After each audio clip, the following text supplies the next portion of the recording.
Tantor Audio presents Temporary Bliss by B.J. Harvey. Narrated by Lucy Rivers with Christian Fox. Chapter 1. Stupid Boy. I'm sitting on the bed in our dingy one-bedroom apartment, having survived another day of living in Dalton, Ohio, without a job, without school, and effectively without a life. I'm waiting for my boyfriend Beau to get home from work. He works as a mechanic at the local garage down the street and usually finishes around 6 p.m. I know he'll be home soon, even if it is only to check that I'm here waiting for him. He's always had a slight possessive streak. It used to make me feel wanted and needed, but it seems to have kicked up a notch in the past 6 months. Beau and I met in high school, in our senior year. He was a late transfer student who started with only a few months left before graduation. He pursued me fervently, and despite my parents being concerned about their somewhat sheltered daughter going out with the neighborhood's new resident bad boy, we fell in love. And we fell in love hard. He was known for his trademark black leather jacket and dark blue denim jeans, both of which were his staple wardrobe. He'd occasionally mix it up with a wife-beater in the summer, but whenever we were out, he'd wear that jacket and a shirt underneath. I don't remember a day that he ever wore shorts, and the only time I'd see his legs would be in bed. His black hair was worn a bit too long, but he always managed to make it look good. His eyes were a deep aqua blue that could strip you bare with one heated look. Yes, he was that guy. He promised me the world and beyond. We'd park by the lake and talk of the future of our lives together and of all the things we could achieve. It was one of those high school romances that you read about. Me, being the naive, somewhat innocent and impressionable 18-year-old girl that I was back then, believed that he could give me the world. We'd been together for a year when he lost his job in Chicago, and I started noticing a change in him. Gone was his ever-present smile when we were together. More often than not, he would be withdrawn and seemed as if he was carrying the weight of the world on his shoulders. Then he got a job offer from his uncle in Dalton, Ohio. He needed a new mechanic and wanted to help Beau out. Beau begged me to go with him, said he loved me and couldn't bear to live without me. My parents and my best friend, Kate, were dead against it. They had noticed the change in Beau. They'd never been happy with our relationship, so they weren't shy at expressing their concerns about moving across a whole other state to live with my bad boy boyfriend, and were vehemently against me giving up nursing school to do so. In the end, Beau used the ace up his sleeve, something I didn't see coming until it was too late. He blackmailed me into moving with him. We were lying in bed one night, having just made love, and I was stuck in the post-coital haze that had my mind thinking of fluffy bunnies and rainbows. He rolled over and brushed the hair out of my face. "I can't leave you behind, so I've decided you're coming with me, Mac. It's you and me against the world. I can't survive without you, baby." And just like that, it was decided. The thing with emotional blackmail is that it is much easier to see what's happening when you are outside of the situation. When you are at the center of it, you can't see the wood for the trees. Despite my deep-seated reservations and the increasingly disturbing behavior that Beau was exhibiting towards me, I went with him. I believed a change in scenery would do him good. About a month after our arrival in Ohio, his possessive streak went into overdrive. He had made a new group of friends from the garage who were all about partying, drinking, smoking weed, and having sex. Since Beau had met me and was already getting the sex, he dove headfirst into the drinking and drug side of that equation, often staying out for days at a time or skipping work because he was too hungover. It has gotten so bad now that I'm starting to think that my sweet, loving boyfriend from high school was all an act. Whenever we are in public, he is all over me, claiming me as his, but behind the closed door of our apartment, he can be distant and aloof. When he's drunk, he berates me and puts me down constantly. He complains that I'm a burden on him and how he has to work his ass off to support us, and I should be more thankful. So here I am, jobless, with no school to keep me occupied, and the only person I'm close to here is Beau. He seems to relish that idea, the idea that I need him and can't get by without him. Every day he comes home from work and grills me on where I've been, who I've seen, and what I've done that day. I used to take it as a sign of his love for me, and the naive girl that I was still held out hope that I would get my old beau back. Things are so bad now that I've had to put a screen lock on my cell phone. He's checking through my messages to see who I've been talking to, questioning who's been texting me, and calling me during the day while he's at work to make sure I'm home. He's also made it clear that because he's the one who is working and paying for us to live here, that everything I have is because of him, and I should be grateful. Some nights, when he actually does come home, he'll berate me. He'll get right in my face, threatening to throw me out and never see me again, saying that I couldn't survive without him and how I shouldn't even try to say no to him. I've started thinking about ways to escape my life, and to be honest, how to escape from under Beau's thumb. I don't want to live here anymore. This is not the life I envisioned for myself when I left high school. I was born and raised in Chicago. That is where my heart lies. But when you're young and in love, you're willing to go anywhere to be with them. That was my idealistic philosophy in the beginning anyway, before Beau started to change, started to become a hollow shell of the man I first met in high school. I'm struggling to keep up appearances with Beau now, and I'm finding it near impossible to hide my growing distaste for his possessive streak, his ability to tear me apart with hateful words, and his all-night benders filled with alcohol, weed, and God knows what else. My problem is that I'm trapped. No friends, no money of my own, no hope of ever escaping. Beau has said a number of times that he'll never give me up, that I'm his girl. I know he'll never leave me either. It will take something major for him to let me go. As of 4:30 p.m. this afternoon, that something major became the worst news of my life. As I sat in the free clinic bathroom stalls, watching the cardboard stick slowly show one pink line, then another, my plans as I knew them were flushed down the toilet, just like the leftover pee in the test cup. I was in a daze as the doctor explained the need for prenatal care and vitamins I had to take, congratulating me when all I wanted to do was break down and cry. We'd always taken precautions, me more so than Beau, so I've been on the contraceptive injection since leaving Chicago. The last thing I need is to get pregnant, stuck in my soul-destroying life with Beau and living away from my best friend and parents. Now life has decided that I need one more challenge. I drove home from the clinic in a daze, a myriad of possibilities running through my head. The doctor, sensing that I was none too happy with this unexpected news, gave me brochures on my different options. Termination or adoption. Then there is option C, staying in my dysfunctional relationship with my possessive, emotionally abusive boyfriend and raising a baby with him. Those are my options. Fan-freaking-tastic.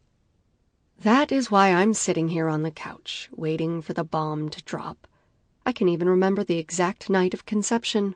It was the night of my 20th birthday. We'd been out to our local bar, drinking shots of tequila and beer and dancing to the jukebox in the corner. Beau said that it was my treat since it was my birthday. He'd even invited a couple of his new friends to join us. We'd caught a cab home and stumbled in the door. Beau got that telltale look in his eye which signaled he was up to no good. Soon I was bent over the side of the couch, ass in the air, with Beau pounding into me from behind. I was too drunk to fight it, or wonder whether he was using protection or not. I was too far gone. A bit like I am now. I'm too far gone to think about this rationally or carefully. I know there are other options, but with Beau Gregory in my life, it is not worth even considering. Beau arrives home late, a few hours after he would have finished work. I can tell that he's already been drinking by the stench of stale beer that surrounds him as he kisses me long and hard to say hello. He's only that affectionate when he's buzzed. All night I've been talking myself into telling him about the baby. I walk over to the couch and sit down. "Beau, I've got something to tell you," I say, being careful to keep my tone as steady and emotionless as possible. "What is it, baby?" he asks, through half-opened eyes as he lies on the couch across my lap. I'm pregnant. You could have heard a pin drop in the time it took for my words to sink in. But as soon as they did, I could see the change in his face. He sits up suddenly, giving me a fright. "What the fuck are you talking about?" he bellows, jumping off the couch and pacing the room. I'm pregnant, about 8 weeks, I say, standing to my feet in front of him, unable to look him in the eye. Why do I feel like this is my fault? "For fuck's sake, Mac! I don't want any bastard kid, not now, and probably not ever. How could you be so stupid?" Maybe it was the hormones racing through me, or maybe it was the final straw that broke the camel's back, but suddenly I don't care what happens or what, if anything, he's capable of doing to me. I've officially hit rock bottom. There's nowhere left to go other than 6 feet under, or to fight and get up and out of this mess. You're the one who let this happen, I say, walking towards him. You got drunk and didn't use a fucking rubber. I poke his chest with my finger, my voice getting louder with every word I spit out at him. I didn't realize my contraception had run out early, so if you're going to blame anyone, blame yourself, Beau Gregory. I don't have time to protect myself from the backhanded slap that suddenly lands on my face, knocking me over onto the couch. I instinctively curl up into the fetal position to protect myself and my stomach from any further blows. "Stupid bitch!" I hear him yell behind me as the front door slams. A few moments later, I hear his Chevy truck roar to life, the tires squealing in the dirty parking lot as he takes off. I'd like to say this is the first time he's hit me, but it's not. It first happened about a month after we first arrived in Dalton. That was the first sign that I'd made a huge mistake coming here with him. We were at the bowling alley, and I had gone to get us some drinks. Beau saw me talking to a stranger who was waiting in line behind me, and that was all it took to set him off. Later that night, when we'd gotten home, and with a few too many beers under his belt, he laid into me, asking who the guy was, why was I talking to him, and asking whether I was fucking him behind his back. When I didn't give him the right answer, his anger got the better of him, and he slapped me across the face. He instantly sobered and spent the rest of the night and the next week apologizing profusely to me. But the damage had already been done. He promised it would never happen again, that he was just drunk and saw red when he saw me talking to another guy. Things started going downhill after that. Looking back, I should have gotten out then. After lying on the bed for a few minutes, waiting to be sure he isn't coming back, I get up and stumble to the bathroom. Looking in the mirror, I'm shocked at the reflection I see staring back at me. My once smooth, silky, dark brown hair is a tangled mess. My mascara, which was so carefully applied this morning, is now smudged and streaked down my tear-stained face, and my cheek is red and puffy from where Beau's hand struck me. I see this now broken version of myself in the mirror, and the realization of this situation hits me like a freight train.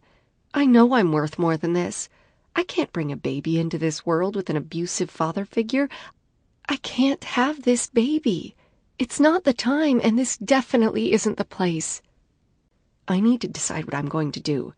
As much as it pains me, I wish this baby would disappear, go away and come back another day, at a better time, in a better situation with a better man. Having climbed into the shower and tidied myself up, I put on some pajamas and crawl into bed. I've deadbolted the door because I don't expect Beau to come home tonight, and if I'm being honest, the thought of sleeping in the same bed as him right now makes my skin crawl. The last time he hit me, he disappeared for 2 days, coming back with his tail between his legs and begging me for forgiveness. The difference between that last time and now is that I'm not going to take his shit anymore. I need to come up with a plan, and I need to come up with one fast.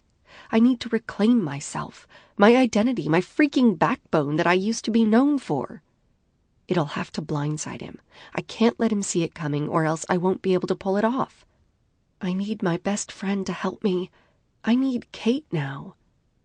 I fall asleep, content with my new resolution, my hand on my stomach, praying to God that he can find a way to help me.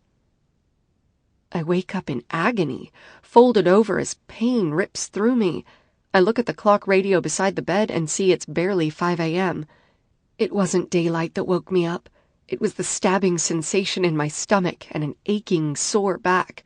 As another wave of pain sweeps through me, I feel a wet sensation between my legs. Oh no. Oh no, no, no, no, no. This can't be happening. I cut myself between my legs as I jump out of bed and race to the bathroom, pulling my pants down. I see blood everywhere. I know what this is. I don't need to go to the hospital. I've seen enough women come through during my hospital observation shifts with similar symptoms. This is not light spotting, which can be considered normal in early pregnancy. This is a miscarriage. My baby is gone. I turn the shower on and discard my soiled pants, throwing my top off as I hop into the cold shower, not waiting for it to warm up. I look down and see the red-tinged water wash down the plug hole. I'm hit with a wave of regret, of loss, then suddenly overwhelming guilt. Deep down, it's like I wanted this to happen. Somehow I willed it to become reality. I slide down the wall of the shower and cradle my arms around my legs as I start to cry, sitting there for what seems like an eternity. I cry for the baby that I lost, for how trapped I am in this life, for the man that Beau has become, and finally, for everything that should have been, but wasn't. I stay there until the water runs cold, and I'm a shivering mess on the shower floor. Most of the blood has washed away now. All I feel is empty and free. And guilty that I'm relieved that God chose this path for me. I get out of the shower and get dressed. I grab my phone and call my best friend, knowing that if I'm going to do it, now is the only chance I'm going to get to escape this life and leave Beau. "Kate, it's Mac. I need a ticket home today," I spit out, my voice still shaky from spending the last hour crying. "About freaking time, babe.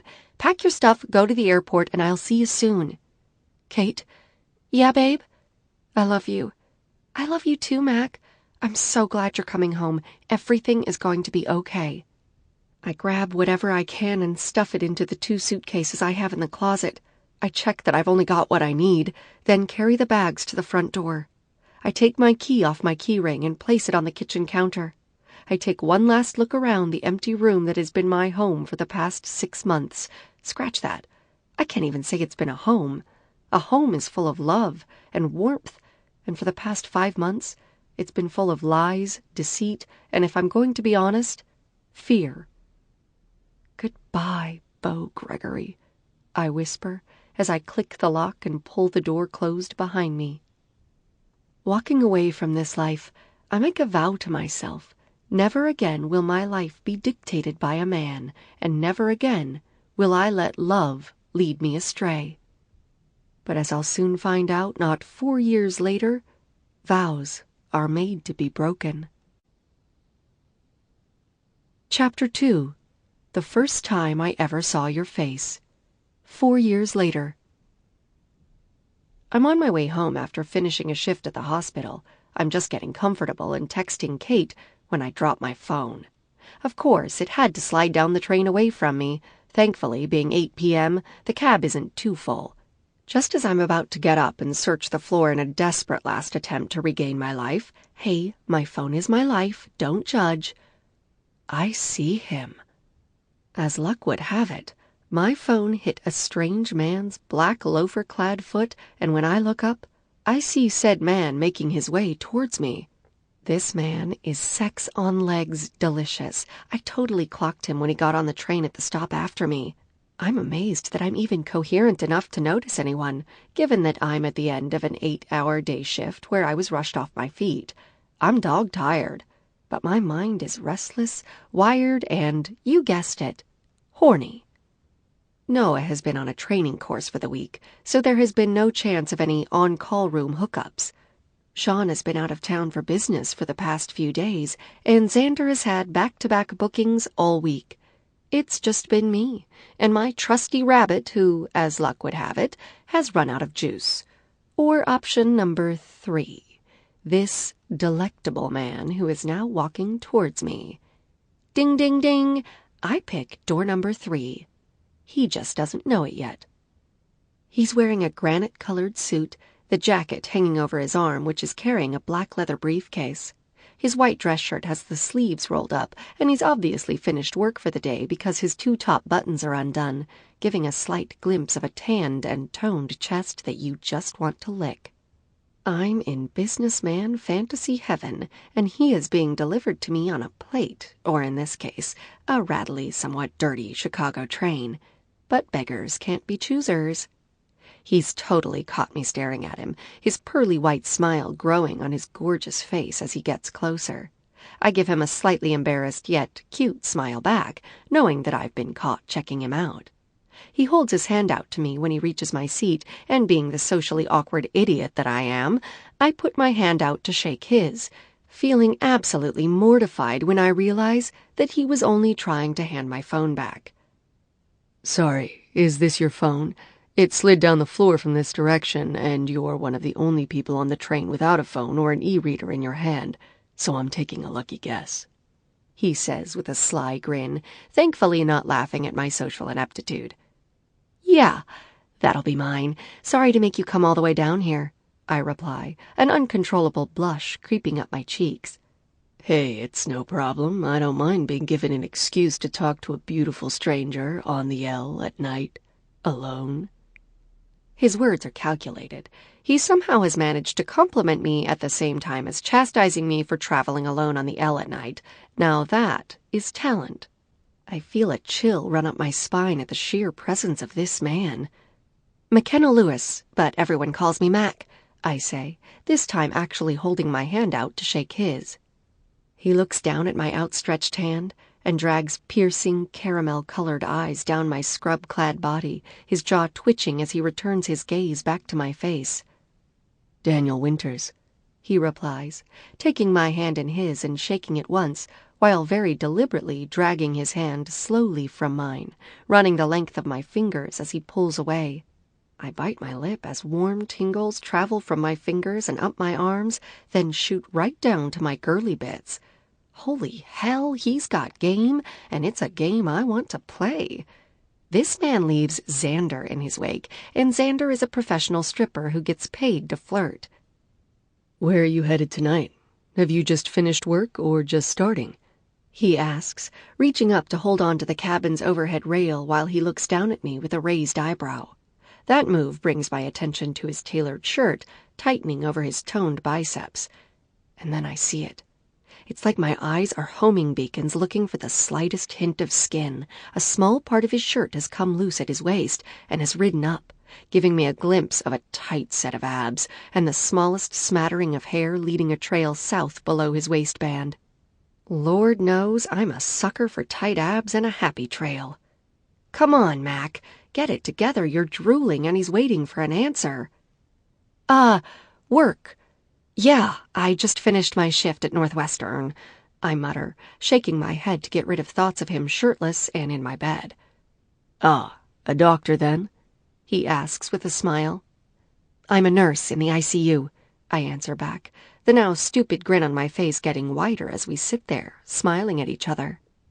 "And how about you? Let me guess. A lawyer? No, wait. Maybe an accountant. Nope, not that either. My last answer is undertaker." I tilt my head and give him a returning, "what you got for me now" look. He laughs, and I literally stop breathing. All of Daniel's physical attributes are already measuring mighty high on the Makenna scale of hotness, but that laugh, the low baritone timbre that can stop wars, solve world hunger, and cure women of their need for underwear all at the same time, it is the work of the devil. I swear to God, all he'd have to do is lie there and laugh all day, and I swear I could sit on his chest and get off. "I'm a stockbroker," he finally tells me, leaning in and putting his spare arm on the back of my seat. "And I guess none of my sexy nurse jokes will win me any favors with you either, right?"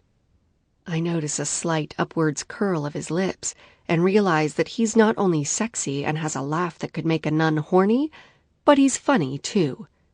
God damn it. Probably not, but you never know your luck in the big city, I muse. He nods in agreement. "Duly noted." "So you like to play with money then?" I can't believe I'm being so blatant with this man. He smirks, and wouldn't you know it, out come the dimples. Freaking adorable, cute as all hell divots on either side of his cheeks. Dimples. They're going to be my downfall. I like playing with other people's money, he murmurs. His eyes have gone dark now. Sounds like fun. What else do you like to do? Holy shit, Mac. Why don't you just hump his leg already? Damn, I must need some sleep or some rabbit relief or something. I look down and blush again. I may talk a good game, but my blush always gives my self-conscious side away. Lots of things. He pauses for a moment, long enough for me to look back up into those gorgeous eyes of his. My breath hitches when I see him looking back at me like I'm water and he's dying of thirst. Candlelit dinners, long walks, sex on the beach. He smiles as he says that last thing, especially when my eyes go wide. Confidence simply exudes from him. He's sure of himself, and not in an overly cocky way. But Lord knows that I really want to know what he could do to me, and vice versa. How about we start with my bed? I say with a sexy smile and a wink. And that is how I met Daniel Winters. Chapter 3. Sex on the Beach. Daniel and I exchange numbers. Well, he puts his number in my phone before handing it back, and we go our separate ways. When I walk in the door, I find my best friend Kate sitting on the couch, legs up underneath her, nose deep in the latest issue of Cosmopolitan. Hey, I say as I dump my messenger bag on the kitchen counter and throw myself down on the couch beside Kate. Hey, babe, how was your shift? It was okay. Less eventful than my train ride home, that's for sure. I lean forward to grab the remote and click the TV on. Without warning, the Cosmo magazine slams down on the table and Kate wrenches the remote from my hand, turning the TV off again. Spill.